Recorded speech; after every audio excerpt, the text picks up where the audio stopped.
A 10ª temporada de The Walking Dead nos apresentou um cenário com a grande maioria de seus personagens severamente devastados por uma terrível catástrofe ocorrida no episódio 15, o penúltimo episódio da temporada anterior. O assassinato de nada menos do que 10 pessoas queridas das diversas comunidades que mantêm a aliança. Pessoas que tinham laços importantes com os sobreviventes, incluindo os protagonistas.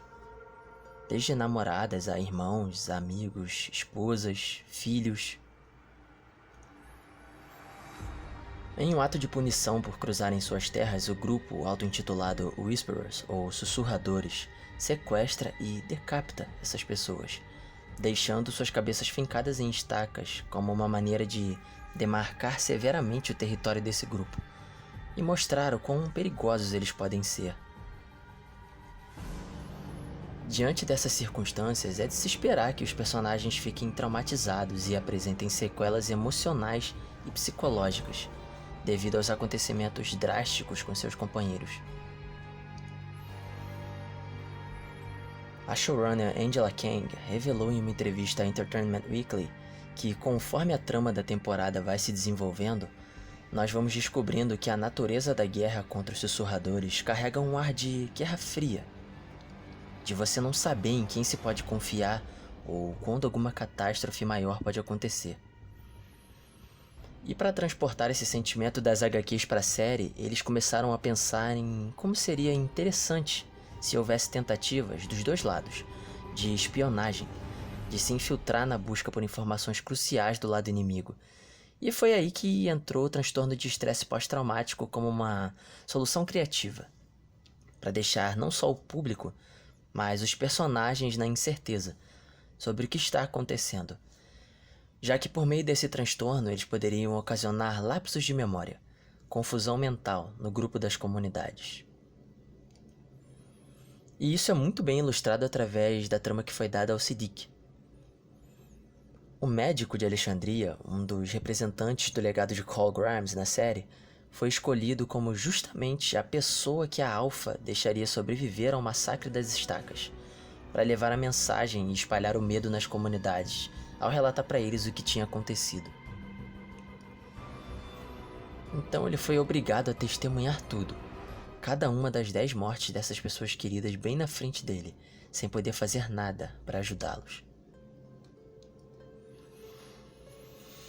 De acordo com o Manual Diagnóstico e Estatístico de Transtornos Mentais, o DSM-5, elaborado pela Associação Americana de Psiquiatria, os critérios para um diagnóstico de transtorno de estresse pós-traumático devem incluir: vivenciar diretamente o evento traumático, testemunhar pessoalmente o evento traumático ocorrido com outras pessoas, saber que o evento traumático ocorreu com um familiar ou amigo próximo, e ser exposto de forma repetida ou extrema a detalhes aversivos do evento traumático. Como a série mostra, o Siddiq se enquadra em todos os 4 critérios. Ele presenciou o evento drástico, ou seja, foi pessoalmente uma testemunha enquanto acontecia.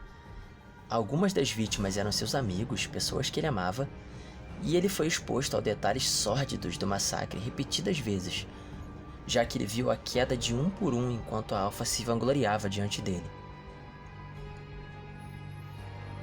E é interessante como eles já decidem explorar os sintomas que ele enfrenta desde o primeiro episódio da 10ª temporada, Lines We Cross.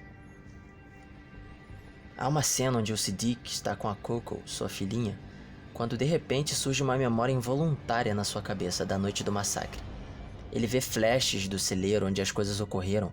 Ele vê o Henry, filho da Carol, a Alpha, o confronto antes de eles serem capturados e sangue espirrando.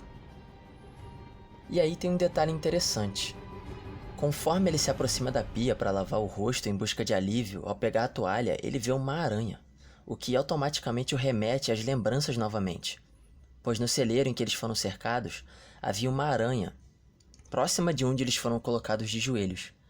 E o Siddiq tem medo de aranhas, isso foi mostrado, e talvez por isso ele tenha registrado esse detalhe de maneira tão vívida, já que o cérebro registra com mais privilégio aquilo que envolve emoções mais intensas, segundo alguns autores. Muito bem trabalhado esse detalhe. Parabéns, Angela Kang. É assim que se faz The Walking Dead. Então vocês acabaram de ver 2 sintomas. Lembranças intrusivas, angustiantes e involuntárias do evento traumático, que acabam ocorrendo em várias outras cenas até o encerramento do arco dele, e sofrimento psicológico intenso ante a exposição a um sinal externo que se assemelha a algum aspecto do evento traumático. Nesse caso, a aranha e a boca do Dante, que só mais tarde ele vai se lembrar do porquê. Partindo para o terceiro episódio, Ghosts, podemos ver outros sintomas se manifestando em uma situação onde o Conselho dos Alexandrinos debate o que fazer sobre os sussurradores, quando personagens aleatórios começam a se exaltar e dizer que querem fazer o mesmo com eles, ou seja, remover suas cabeças e pôr em estacas. E só de ouvir essas palavras, o Siddiq sente um aperto no peito, falta de ar. Se levanta repentinamente e sai apressado da sala, com o intuito de evitar detalhes externos que lembrem o trauma. O que faz com que ele tenha sua participação diminuída nessa atividade importante da vida social dele, já que ele é um membro importante do conselho. E esses são sintomas bem característicos também. Evitação e redução significativa do engajamento em atividades relevantes para o indivíduo. Nós vemos as lembranças, o sofrimento psicológico e a participação comprometida do personagem se repetindo em um outro momento do episódio, em que Siddiq recebe em sua enfermaria uma Carol desacordada e bastante ferida após um confronto. Na hora de operá-la junto com Dante, ele começa a ter lembranças invasivas, contra sua vontade, ao olhar o sangue e os instrumentos da cirurgia, associando-se às memórias do seu trauma.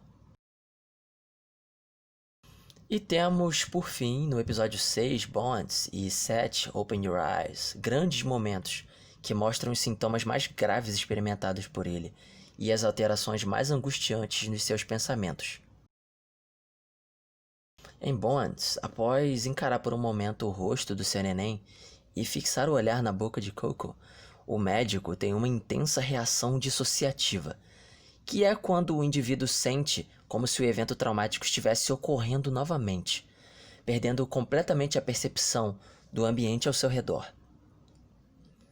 Como no caso dele, em que ele tem um apagão quando começa a reviver a cena, e só desperta no topo do moinho de Alexandria.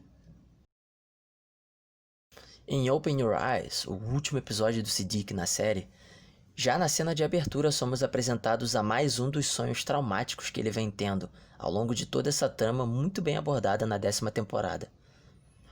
Mas o ponto que eu gostaria de focar para fechar o quadro dele é o momento em que ele está sentado com a Rosita na beira do lago depois de ter uma forte explosão evitativa por conta dos sintomas. E ele enfim se abre. Esse relato corresponde a alterações negativas nos pensamentos e no humor, com crenças negativas persistentes a respeito de si mesmo e distorcidas sobre o acontecimento. Ele afirma: "É como se eu ainda estivesse lá, o tempo todo. É como se eu nunca tivesse saído. Os gritos, o cheiro, sangue, tudo." Confirmando os sintomas observados. E ele ainda diz: "Eu penso como eu sinto falta dela, mas aí eu lembro como fracassei com ela." Ele disse isso sobre a Enid. E ele diz: "Eu não fiz nada, eu não me movi, eu não ajudei, só assisti. E agora por minha causa mais pessoas estão morrendo.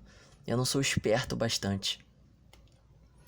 É interessante também como a Carol demonstra alguns resquícios de sofrimento intenso mais específicos, devido à principal perda dela, que foi o filho Henry. Ela sonha com o filho falecido e o vê e o ouve de maneira alucinada pelos lugares.